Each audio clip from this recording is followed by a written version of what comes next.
Di dalam kitab Ta'lim wa Ta'lim dijelaskan menghormati guru itu ya wajib, harus gitu.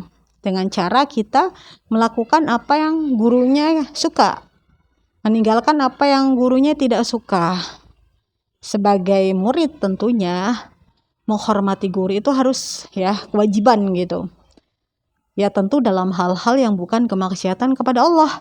Karena dalam kemaksiatan kepada Allah mah ya nggak boleh gitu.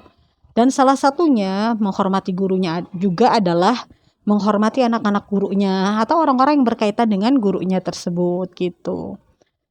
Makanya lihat di pesantren-pesantren Jawa Timur gitu kan, mungkin adalah di belahan mana gitulah ya. Itu kalau belajar serius gitu kan tentang taklim ta'alim gitu kan, paham lah. Kadang ada yang belajar kitab tapi nggak paham, mungkin karena saking nggak pahamnya itu karena lola ludingnya terlalu lama, mungkin karena suka nonton video yang tidak senonoh mungkin ya, jadi nggak paham gitu ya. Nah di situ salah satunya adalah menghormati gurunya itu ya dengan cara tidak menyakiti perasaan anaknya guru tersebut gitu kan, tidak memihak kalau misalkan anak guru tersebut lebih daripada satu gitu kan. Ya itu sebuah penghormatan kita. Kadang-kadang memang kebalik gitu kan, ada di kota Konoha gitu kan, gurunya gitu kan meninggalkan sebuah perusahaan, muridnya bahkan mendapatkan kemaslahatan dan kemakmuran dan mendapatkan apa ya namanya perekonomiannya juga stabil gitu kan, sebab daripada perusahaan yang dibuat oleh gurunya tersebut gitu kan. Tapi selalu berdalih sayalah orang paling berjasa gitu kan. Nggak ada ya istilah guru sama murid itu tuh berjasa, nggak ada gitu. Murid merasa berjasa dengan gurunya gitu, nggak ada ya. Karena tetap anak gurunya itu kedudukannya tetap lebih tinggi gitu, harus dihormati, jangan disakiti lah minimal gitu ya, disupport, didukung gitu kan. Karena gurunya itu misalkan menginginkan, menyukai gitu kan anak-anaknya untuk meneruskan perusahaan tersebut misal gitu kan, ya seharusnya gitu kan murid-muridnya gitu yang merasa senior gitu ya, ya seharusnya dia tuh mensupport penuh, mendukung, jangan hanya memihak kepada salah satu anaknya saja gitu. Jadi itu salah satu adab seorang murid kepada gurunya. Sekali lagi perlu diingat ya, tidak ada yang namanya jasa. Walaupun dia itu murid terlama sampai ribuan tahun, tapi nggak ada tuh saya berjasa di sini, nggak ada. Dia itu harusnya punya jasa kepada gurunya tersebut. Gurunya punya keturunan, hormati keturunannya, jaga perasaannya, support keturunannya gitu.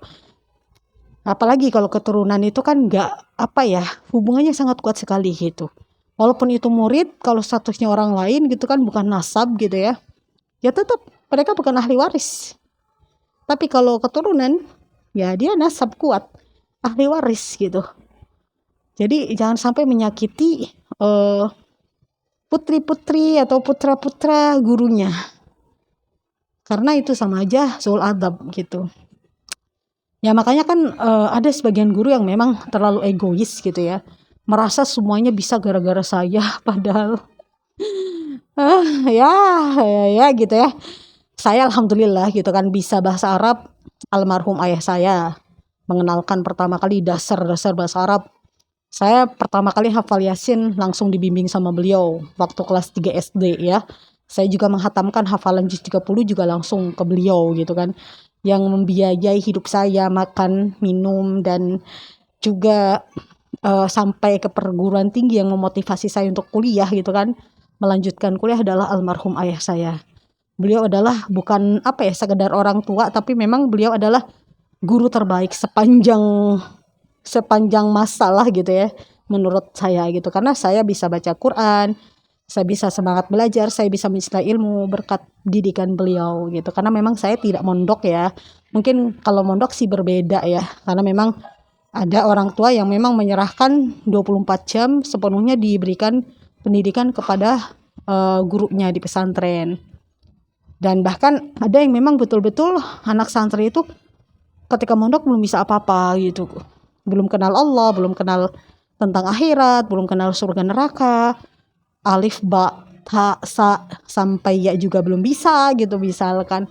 Nah itu baru gitu, guru itu memiliki jasa yang luar biasa gitu kepada muridnya. Tapi jangan kebalik ya, murid nggak ada jasa ke gurunya, tapi guru udah jelas ada jasa kepada muridnya gitu.